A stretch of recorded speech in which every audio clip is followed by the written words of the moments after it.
para los que están en Cristo Jesús, los que no andan conforme a la carne, sino conforme al Espíritu. ¿Qué le parece si lo volvemos a leer juntos? ¿Verdad? Todos puestos de pie en el nombre del Padre, en el nombre del Hijo y en el nombre del Espíritu Santo. Ahora, pues, ninguna condenación hay para los que están en Cristo Jesús, los que no andan conforme a la carne, sino conforme al Espíritu. Oremos. Señor, esta es tu palabra. Habla nuestras vidas. Hoy necesitamos que tú nos enseñes, amado Dios. Gracias te damos, Señor. En el nombre de Jesús. Amén y amén. Tome asiento. Muchas gracias. Tome asiento. ¿Verdad que cuando uno lee un versículo bíblico hay palabras que le llaman la atención? Y quizás esas palabras uno no las ha leído o no es muy común que uno diga esas palabras, pero son importantes muchas veces que nosotros podamos subrayar esas palabras y poder ir a buscar el significado de esas palabras. Porque a veces son tan comunes en nuestro diario vivir, en nuestro hablar como cristianos, pero en realidad no sabemos lo que significa. No entendemos el contexto de esa palabra. Y acá hay tres palabras que a mí me llamaron mucho la atención mientras yo leía este pasaje bíblico. Una de ellas es la palabra condenación. Y yo busqué en el griego a ver si hay alguna connotación, si hay algún tipo de frase o contexto que nos hable acerca de condenación. Pero en realidad no hay. No lo hay. Condenación es simplemente como lo entendemos. Alguien que está destinado a pagar una condena. Alguien que está destinado a que se cumpla una condena sobre aquella persona. Hay una condenación. Ahora, ¿qué condenación es la que estábamos nosotros? Porque se refiere a toda la humanidad, a todas las personas. Acá la Escritura, el apóstol Pablo está diciendo que a los que están en Cristo Jesús, a ellos ya no hay condenación. Pero, y los que no están en Cristo Jesús, seguramente esa condenación sigue vigente. ¿Qué condenación es la que Dios nos salvó? ¿De qué condenación es la que Pablo está hablando que Jesús nos ha salvado? Usted sabe lo que dice la Escritura. La palabra de Dios dice que la paga del pecado es la muerte. Pero para nosotros la muerte, o en algunos países la muerte, es considerada como la pena máxima, la mayor de todas las condenaciones para algún preso, alguna sentencia. La mayor de todas es la pena de muerte. Tanto así que en muchos países del mundo ya la condenación de pena de muerte ya no es algo que se está ejecutando, no se está haciendo aquello. Pero era la mayor de todas, quitarle la vida a alguien. Pero nosotros al meditar en esto podemos pensar que eso era el peor castigo. El peor castigo, que alguien muera. Pero en realidad la muerte no es lo que nosotros pensamos. Para nosotros la muerte se terminó, se acabó, ya no existe más. Pero no es así. La muerte es solamente un proceso, un paso en una transición entre lo natural y lo sobrenatural, entre lo físico y lo espiritual. Porque Dios nos habla a nosotros de una vida eterna, de una eternidad. Dios nos hizo a nosotros seres eternos. En nosotros hay eternidad. El problema de esta condenación para los que no tienen a Cristo es que para esos que no tienen a Jesús les espera una eternidad, pero una condenación eterna, que es la mayor de todas las condenaciones. A lo mejor alguien es condenado injustamente a pagar una culpa que no cometió, algo que no hizo. Y está condenado, una injusticia. Es más, para esa persona quizás el morir llegaría a ser una recompensa porque ya no puede seguir viviendo con la injusticia. Así que en todo caso la condenación de la muerte física en esa situación se volvería un escape al sufrimiento. ¿Cuántas personas ven la muerte? Hoy en día quieren legalizar la eutanasia porque ven como un escape, ven como una salida. Ven como un huir de un mal peor que la misma muerte. Y es que en realidad después de la muerte hay una eternidad. Y esa eternidad sin Dios, esa eternidad sin Cristo, eso se llama la muerte eterna. Esa condenación es la que Jesús vino a librarnos. Porque la paga del pecado, que es esa muerte, la muerte eterna, nos es librada por medio de Jesucristo. Él vino a pagar el precio de nuestros pecados. Por eso nosotros le recibimos por medio de la fe. Le recibimos por medio del arrepentimiento. Reconocemos que Jesucristo tomó el lugar en esa condenación que nosotros teníamos que pagar, para que podamos nosotros ahora tomar la eternidad del Hijo de Dios en nosotros y poder disfrutarla juntamente con Él. Nosotros tenemos eternidad porque Cristo tiene eternidad. Nosotros tenemos victoria porque Cristo tuvo victoria. Es más, la Biblia dice que nosotros resucitaremos juntamente con Cristo de muerte a vida. Y que nosotros hemos obtenido esta vida gracias a que Jesucristo entregó su vida por causa de nosotros. Él nos libró de la condenación, de esa condenación en esta vida del pecado, de la muerte, y en la vida eterna de tener toda una eternidad lejos de Dios. Y creo que hasta allí nosotros podríamos tener muy claro acerca de que hay una condenación mayor luego de esta. Pero ¿qué nos puede ligar? ¿Qué nos puede llevar otra vez a esa condenación? Porque mire lo que sigue diciendo. Ahora pues, ninguna condenación hay para los que están en Cristo Jesús. Los que no andan, y pone una condicionante. La condicionante es los que no andan conforme a la carne. Y allí donde surge la otra pregunta que yo quiero, que me interesó mucho, que les quiero compartir. Esa pregunta, la carne. ¿Qué quiere decir la carne? Los cristianos lo usamos bastante, ¿verdad? El carnal, el hermano chuleta. Usamos mucho esta palabra al referirnos a alguien que peca. Pero esta palabra carne es la palabra griega sarx.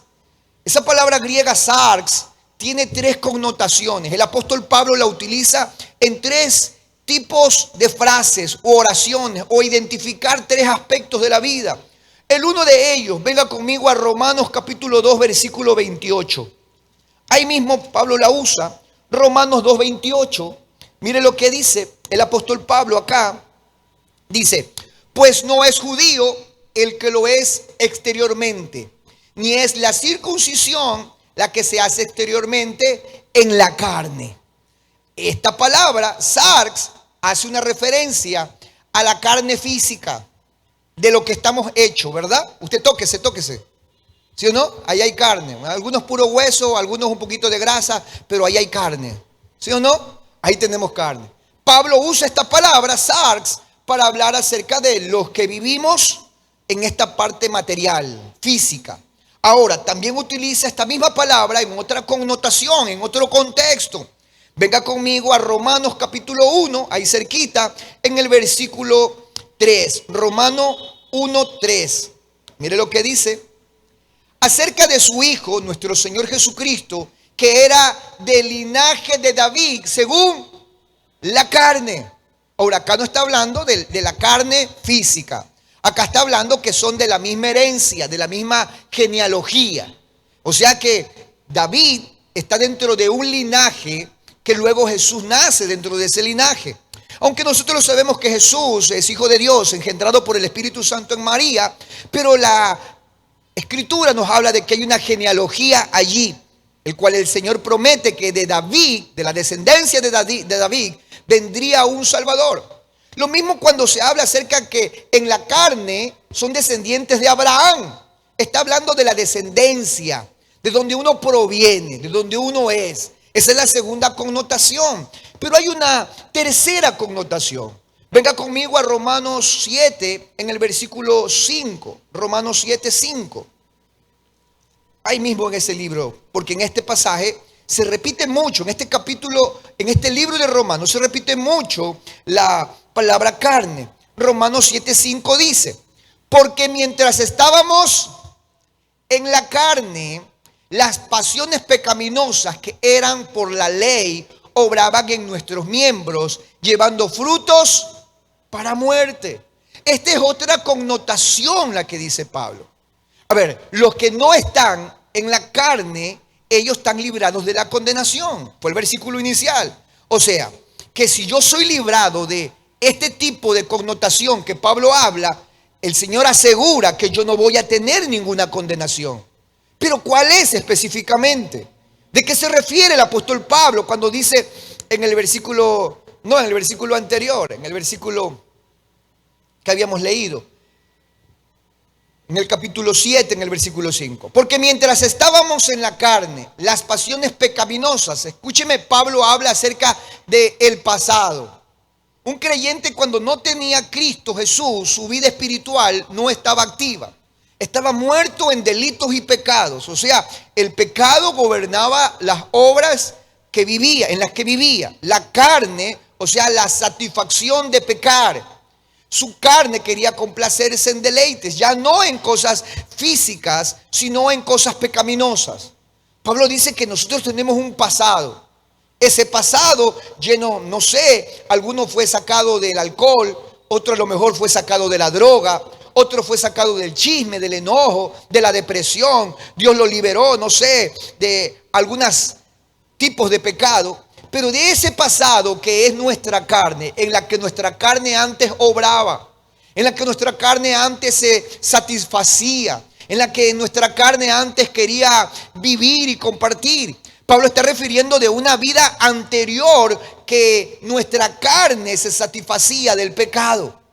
Yo no sé si usted ha tenido esa sensación de que usted siente de que está volviendo a tener los mismos conflictos que antes. El mismo enojo que antes, el mismo coraje que antes. No sabe por qué ha vuelto a resurgir esas palabras que ya no decía. Eso es andar en la carne. Porque los pecados antiguos regresan a gobernar este cuerpo, estos deseos, que a lo mejor van a estar allí siempre porque vamos a estar morando en esta carne. Pero Pablo decía, el que se satisface viviendo en esos deseos pecaminosos, la carne es como el nexo entre el pecado y el alma. Es el nexo. Pero si nos dejamos gobernar por la carne, entonces nosotros ya vamos a dejar de lado aquella salvación que Dios nos ha dado. Porque en Romanos capítulo 8, verso 1 que leíamos, Jesús decía, ya no hay más condenación para los que no están en la carne. Porque mire lo que sigue diciendo en Romanos 8, en el versículo 2. Mire lo que dice. Romanos 8, 2. Dice lo siguiente. Porque la ley del Espíritu de vida en Cristo Jesús me ha librado de la ley del pecado y de la muerte. ¿Dónde se ejecutaba esa ley pecaminosa? En la carne. Y la carne quiere seguir siendo gobernada por el pecado, porque se satisface en las obras del pecado. Pero el que está en Cristo Jesús, esta ley nueva, la ley que Cristo nos ha dado, ya no nos gobierna la ley del pecado. Ahora nos gobierna el Espíritu de Jesús. Mire lo que dice en el versículo 3, verso 3. Porque lo que era imposible para la ley, por cuanto era débil por la carne, acá se refiere a la ley de Dios, el Antiguo Testamento, los mandamientos. Estaba la ley y la ley revelaba la condición de mi carne, la condición de mi pecado. La ley de Dios, antes de que Dios establezca el adulterio, que era un pecado, la gente convivía, 1, 2, 3, 4 mujeres. Pero cuando aparece la ley, Dios le dice a la carne, carne detente, no puedes tener más mujeres, solamente una. Cuando aparece la ley le dice al mentiroso, mentiroso, carne del mentiroso, no puedes seguir siendo gobernado por la mentira. La ley dice, ya no puedes mentir, porque ahora Dios revela su voluntad, su ley sobre la carne. Pero esa ley dice, no pudo porque éramos débiles en la carne. Y es más, aún ahora seguimos siendo débiles en la carne, pero cuando la carne gobierna nuestras vidas, entonces nos volvemos débiles también ante el pecado. Y el pecado regresa a la mentira. Y aunque conocemos que no debemos mentir, y aunque conocemos que no debemos codiciar la mujer de nuestro prójimo, y conocemos que no debemos robar, como nuestra carne es débil, el pecado viene otra vez a gobernar la carne. Viene a ser parte, empoderarse, reinar sobre esos deseos carnales, que a lo mejor van a estar allí siempre. Pero hay una ley mayor. Mire lo que dice. Dios, enviando a su Hijo, semejanza de carne de pecado, y a causa del pecado, condenó al pecado en la carne. Porque Jesús, sin haber cometido pecado, Él sometió su carne. Por eso Él tenía que venir en carne, para vencer a todo. Venció el mundo, venció a Satanás y venció la carne. Jesús nos enseña cómo debemos vencer la carne. Porque Él vino a vivir, a someterse a las pasiones de la carne. Jesús tuvo hambre, Jesús lloró, Jesús vivió soledad, Jesús vivió abandono, Jesús vivió angustia. Todas las necesidades de la carne, Jesús las vivió para enseñarnos cómo vencer la carne. Para efectivizar la obra de la ley. Porque nosotros somos débiles, no podemos llegar a cumplir la obra de la ley. Porque si llegásemos a faltar un mandamiento de la ley, es como que lo hubiésemos faltado a toda la ley. Y toda la ley nos condena. Y esa es la condenación que Jesús nos quiere librar. Por eso Él vino en la carne, a morir en la carne, para que el pecado ya no tenga más gobierno sobre la carne. Por eso el que está en Cristo Jesús ya no tiene más condenación, porque ya la carne no lo gobierna, porque ahora Cristo venció la carne, y el que está en Cristo Jesús, nueva criatura es. Las cosas viejas pasaron, todas son hechas nuevas. El problema es cuando la carne se quiere levantar otra vez. ¿Sí o no, mi hermano? Ese es el problema. Usted va manejando en el carro y alguien se le cruza y hijo de Dios, ¿verdad? La carne se quiere levantar. Uno va cruzando la calle y de repente el que viene manejando le tira el carro a uno encima. ¿Sí o no? Llega uno a la casa y encuentra las cosas desordenadas, el relajo allí que los muchachos hicieron. Y uno quiere corregir, pero no corregir solamente, sino que en la carne quiere desquitarse de lo que le dañaron, de lo que le hicieron. Está la carne allí todos los días manifestándose. Pero Pablo habla que el que se deja gobernar por la carne va a tener la condenación, porque el que se deja gobernar por la carne se va a dejar gobernar por el pecado. Así que no podemos dejarnos gobernar por la carne. Y Pablo, cada vez que habla de la carne, habla de nuestro antecedente, de nuestro pasado carnal. Habla de lo que nosotros luchamos antes.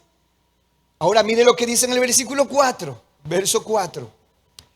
Para que la justicia de la ley se cumpliese en nosotros, que no andamos conforme a la carne, sino el Señor empieza a hablar la otra palabra que a mí me llama la atención. La palabra griega neuma, espíritu. Esa palabra habla acerca de que debemos andar en el espíritu. No anda el hecho de los espirituales, todo espiritualizarlo. Pero habla acerca del espíritu, porque el espíritu de Dios viene a gobernar sobre nosotros. Y hay una palabra, esta palabra griega está alineada a una palabra hebrea, que es la palabra ruach. Esa palabra ruach era la que se utilizaba para hablar acerca del espíritu de Dios. Cuando nosotros nos dejamos gobernar por el espíritu de Dios, la carne no tiene cabida. Porque el espíritu que se anida en nosotros nos va a llevar a dar frutos. Los frutos de que el espíritu de Dios están en nosotros. Son los frutos del Espíritu Santo. La carne no tiene cabida, quiere meter sus ramas, quiere meterse en medio de nuestras acciones, pero no puede, porque el Espíritu nos gobierna. Por eso Él dice que no andamos conforme a la carne, sino conforme al Espíritu. Mire el versículo 5, Romanos 8:5 dice: porque los que son de la carne, ¿en qué piensan? Así que este va a ser su medidor. Este pasaje va a ser su medidor para que usted entienda si usted está en la carne o en el espíritu. Porque a veces venimos a la iglesia y cantamos, a viva voz, cantamos. Pero estamos en la carne. Pero ¿cómo medimos las obras de la carne? Porque el que anda en la carne piensa en las cosas de la carne. Ya está ahí queriendo murmurar de alguien. Está pensando en tomar, está pensando en las cosas de la carne, de la corrupción, del pecado. Está pensando constantemente en eso. Porque la carne lo gobierna, los pensamientos de la carne lo gobiernan. Se deja llevar por los deseos y los placeres de la carne. ¿Estaría mal que alguien se vaya de vacaciones? No, no está mal. Lo que está mal es que se vaya de vacaciones para satisfacer el deseo carnal. Que se olvide de Dios, que se olvide de las cosas del espíritu y solamente alimente la carne. Uno de los medidores para entender que nosotros estamos obrando en la carne es que nuestros pensamientos son en la carne. Ay, el pastor está diciendo eso porque me la está dedicando a mí. Es que pastores, así es, así son todos los pastores. Nos dedican las cosas. Son pensamientos en la carne. Pensamientos de que están contra ti, de que te están achacando, de que te están atacando. Esos pensamientos son de la carne. Ahora, no quiere decir que usted teniendo un pensamiento en la carne sea un carnal. Carnal sería si teniendo un pensamiento en la carne, usted se deja gobernar por ese pensamiento.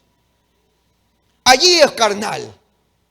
Pero mientras tanto, los pensamientos de la carne vienen, pero como usted es alguien que no anda en la carne, que anda en el espíritu, entonces las cosas del espíritu lo gobiernan. Porque dice, pero los que son del espíritu, en las cosas del espíritu. Los espirituales siempre andan pensando no solamente en poner alabanzas. Los espirituales andan pensando en hacer el bien a los demás. Andan pensando bien en de sus hermanos. Ay, mira, ese hermano me está viendo. Es que le caigo chancho a ese hermano. Yo le caigo mal.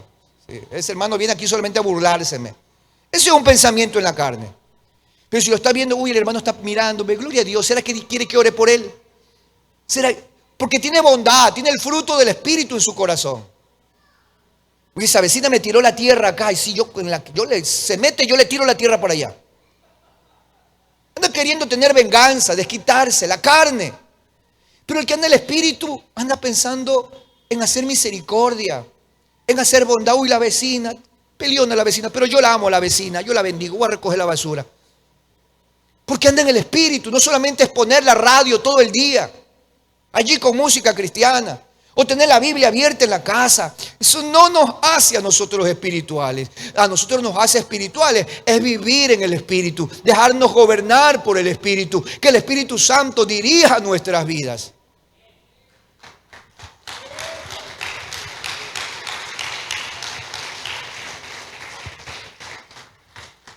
Esta palabra espíritu es muy interesante. No quiere decir solo espíritu, quiere decir la obra del Espíritu en nuestras vidas. Mire en Romanos capítulo 8, por el versículo 6, el versículo que sigue. El versículo siguiente dice, porque el ocuparse de la carne es porque el pecado empieza a gobernar. Uy, ahora ¿cómo le saco a mi marido eso? No, ahora va a ver, voy a tramar esto de aquí, lo voy a hacer. Ahora, ¿cómo hago caer al de acá en el trabajo para que también sienta lo que yo siento? Está ocupándose en las cosas de la carne.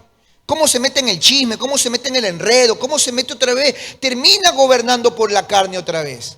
Termina mal, amargado, decepcionado y otra vez al trago y otra vez a la droga y otra vez. ¿Por qué? Porque está dejándose gobernar por la carne. Porque el ocuparse de la carne es muerte. Y el espíritu que aviva en nosotros nuestra vida empieza a menguar, empieza a morirse. Nuestra relación con Dios. Pero el ocuparse del Espíritu es... ocuparse del Espíritu es orar. Ocuparse del Espíritu es ayunar. Ocuparse del Espíritu es adorar a Dios. Ocuparse del Espíritu es obedecer la palabra de Dios. Ocuparse del Espíritu. Porque primeramente yo quiero hacer lo que el Espíritu Santo de Dios me dice que haga. La carne no nos va a gobernar. Si hay una cosa, hay un enemigo más fuerte que el mismo diablo, es la carne. Si hay un enemigo más fuerte que el mundo, es la carne. Porque esa está dentro de nosotros. Y si no aprendemos a someterla y a sujetarla, ella nos va a gobernar. Y vamos a andar por la carne, y la carne es muerte. Pero los que deciden vivir por el Espíritu y someten la carne, esos son del Espíritu. Ellos tienen vida y tendrán paz. Esa paz de Dios que sobrepasa todo entendimiento.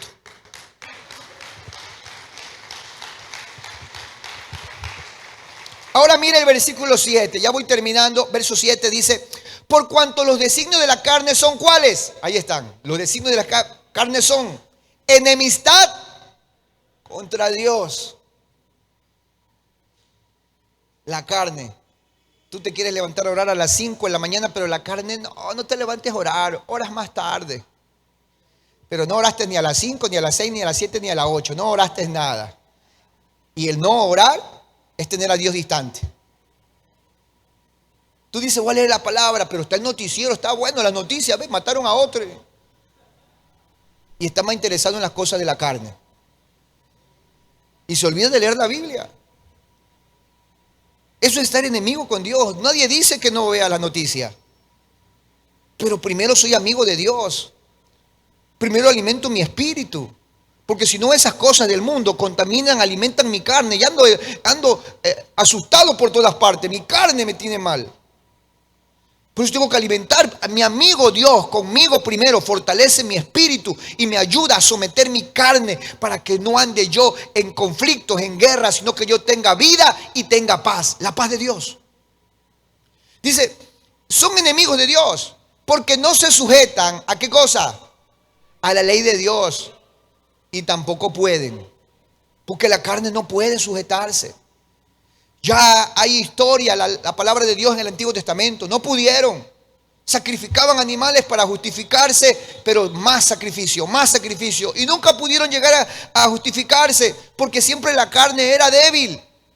Por eso vino el único y verdadero sacrificio que Dios acepta. El Hijo del Dios viviente, que venció la carne, que venció la muerte, que venció el mundo, que venció el pecado. Ese es nuestro único sacrificio. En Él somos vencedores. Por eso no hay condenación para los que están en Cristo Jesús. Denle un aplauso al Señor. No hay condenación. Póngase de pie. Alabe a Jesucristo. Alabe al Señor. Yo quiero que cierre sus ojos. Cierre sus ojos. Y si Dios nos está hablando es porque a lo mejor tenemos luchas en la carne. Seguramente. A los que estamos aquí, hasta desde el pastor hasta el que está en la puerta. Al que está en la cabina también. A todos Dios nos habla. Si la palabra de Dios habla acerca de la carne, es porque tenemos luchas en la carne. El decir no, yo no, ya eso es carnal. Porque es el orgullo. Todos tenemos luchas en la carne. Pero debemos ocuparnos de las cosas del Espíritu y no de las cosas de la carne. Oremos al Señor para que el Espíritu Santo nos fortalezca. Nos enseña a orar, a ayunar. Nos enseña a fortalecer el espíritu y someter la carne. Padre, en el nombre de Jesús, hoy nosotros decidimos someternos, sujetarnos al mover del Espíritu Santo. Señor, que esta carne no nos gobiernes, sino que nos rendimos ante ti. Hágase tu voluntad. Venga tu reino a mi vida. Yo te recibo como mi Señor y mi Salvador. De ahora en adelante seré tu hijo. Porque por la carne no he podido vencer, sino que he obtenido muerte. Pero ahora tengo vida y vida abundante en Cristo Jesús. Gracias, Señor. Amén y amén. Denle un aplauso a Jesús.